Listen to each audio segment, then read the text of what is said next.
अस्सलाम वालेकुम जी। पाकिस्तान में इस वक्त ना एक मखसूस टोला बहुत शोर मचा रहा है और बहुत सारे लोग उसके ऊपर तनकीद कर रहे हैं कि भारतीय आर्मी चीफ जो हैं वो सऊदी अरब और मुत्तहिदा अरब अमारात के दौरे पे तशरीफ़ लेके गए हैं और वहाँ पे वो बहुत सारे दिफाई मामलात के ऊपर भी मुआहदे भी करेंगे और उसके हवाले से जो है वो अंडरस्टैंडिंग करेंगे। मुआहदे वहाँ के नॉर्मली आर्मी चीफ नहीं करते, उसको वो मुलाजम ही रखते हैं, क्लर्क ही रखते हैं या ओहदेदार ही रखते हैं। जो मुआहदे शायदे होते हैं वो उनके वज़ूरा शुरा करते हैं। हाँ, वो हमारी तरह का रवाज तो नहीं है ना वहाँ पे तो जमहूरियत है, तो वो ही करते हैं, तो वो करने गए हुए हैं जी। तो क्यों ना जाए जी। सऊदी अरब जो है उसकी सलामती को और मुत्तहिदा अरब अमारात की सलामती को और मुत्तहिदा अरब अमारात के वो जो हुर्मज़ है, बहरा हुर्मज़ है या वो क्या खलीज हुर्मज़, खलीज फ़ारस कहते हैं उसको और खलीज अरब भी कहते हैं उसको, तो हर कोई अपनी अपनी मर्जी का नाम देता है। तो आबनाए हुर्मज़ जो है, तो आबनाए हुर्मज़ जो है उसके अंदर बहुत सारे जजीरे मुत्तहिदा अरब अमारात के वो ईरानियों ने कब्जा कर लिए हुए हैं, जिनके ऊपर क्लेम तो यूएई का है। अक़वाम मुत्तहिदा के नक्शे के अंदर वो यूएई की मलकियत है, लेकिन ईरानियन उस पर अपने फौजी अड्डे बना के बैठे हुए हैं। यूएई को ये खतरा है कि उत्थे कब्जा करते करते अगे आ गए तो हम तो लड़ने जोगे भी नहीं है, ठीक है, हम तो तलवारें ही लहराने जोगे हैं। और उधर जनाब जाके जब ईरान साहब जो हैं वो यमन में उन्होंने पंगेबाजी की और उधर दूसरी तरफ से इराक के अंदर उन्होंने कब्जा कर लिया और शाम के अंदर वो रूस की मदद से उन्होंने वहाँ पे कत्लेआम किया मुसलमानों का, तो सऊदियों को, मोटों को, अरबियों को, शोधों को खुद अपनी फिक्र पड़ गई है अब हम क्या करेंगे। तो उन्होंने हमसे मदद मांगी पाकिस्तान से, ठीक है। हमने कहा जी नहीं, हम तो न्यूट्रल होते हैं, ठीक है। न्यूट्रल वैसे मुखन्नस ही होते हैं वरना हर एक का होता है, हम न्यूट्रल होते हैं जी। हमने ना सिर्फ ये कहा कि हम न्यूट्रल होते हैं, बल्कि शीरी मजारी ने और मुशाहिद हसन सैयद ने तो गालियां भी बकी पार्लीमेंट के फ्लोर के ऊपर। उन्होंने कहा बेटे हूँ थोड़ा, तुसी भरा होंदे हो, साढ़े को लैके खाते रहे हो इन्नी देर, असी तुहाडे नाल इन्नी मुहब्बत की हमने आपसे, और जब मुसीबत का वक्त आया तो आप कहते हो आप न्यूट्रल होते हो।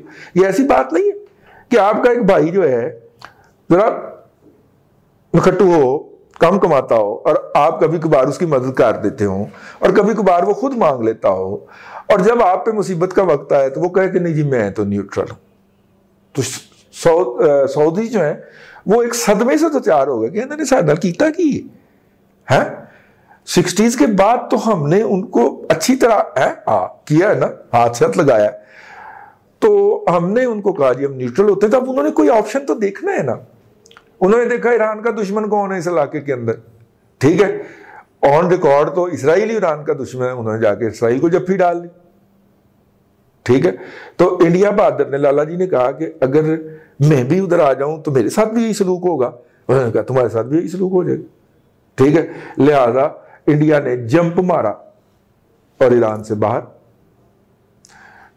ट्रेन का मंसूबा अधूरा छोड़ दिया, और वो जो थी वो क्या नाम है, चाबहार जो थी, वो भी उसका ऑपरेशन जो था उसको भी वहीं पे छोड़ा। क्या सलाम अलैकुम, ठीक है। क्योंकि जो सस्ती एलपीजी और सस्ता ऑयल इंडिया ले रहा था ईरान से, उसके ऊपर भी अमेरिकी पाबंदियां लग गई और इंडिया ने जाना था अमेरिकी कैंप के अंदर, क्योंकि नई टेक्नोलॉजी चाहिए, एजिंग टेक्नोलॉजी है, MiG-21 वाली टेक्नोलॉजी है, ठीक है ना। तो वो तो नहीं चलती ना जी। तो MiG-21 नहीं चलता, तो इसका मतलब है कि वो टेक्नोलॉजी भी नहीं चलती। तो नई टेक्नोलॉजी जो है वो वेस्ट के पास है, तो वेस्ट के साथ उसने तल्लुकात अगर बनाने हैं तो ईरान को अबैंडन करना पड़ेगा, वरना अमेरिका का डंडा बहुत चलता है। तो लिहाजा उन्होंने ईरान को अबैंडन कर दिया, और ईरान को अबैंडन करवाने के अंदर इन सऊदियों का, जिन्हें हमने ना कर दिया था कि हम न्यूट्रल होते हैं, उनका भी दखल था कि यार इधर आओ ना, इधर तो है।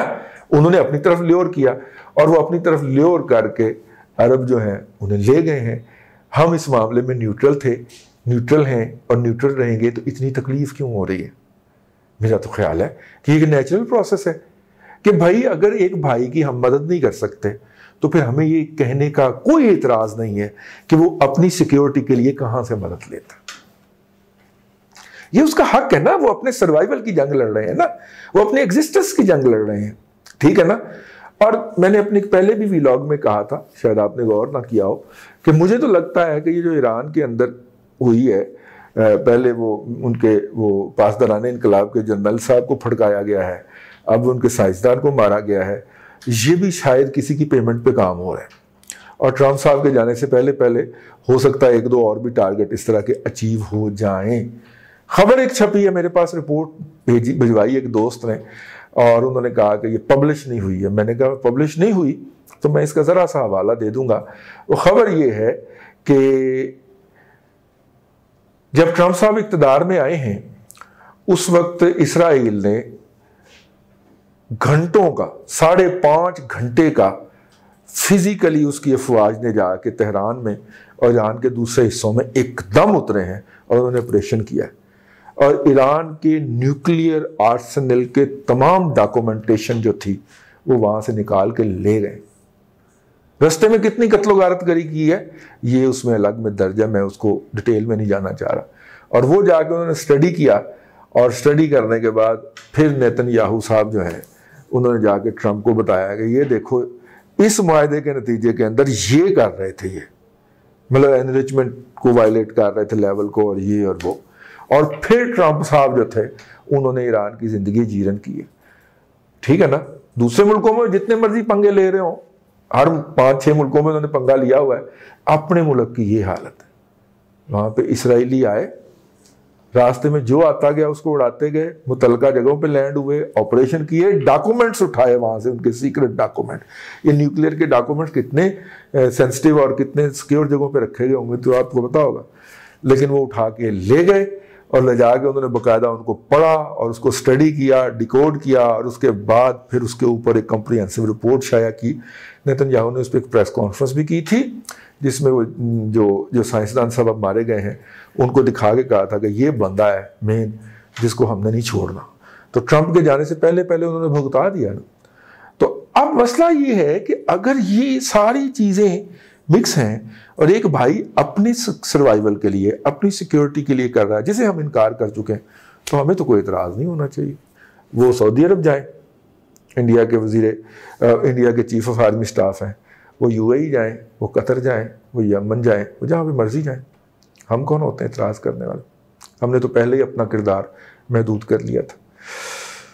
अल्लाह आपको आसानियाँ अता करे और आसानियाँ खल्क़े खुदा में तकसीम करने की तौफ़ीक़ अता करे।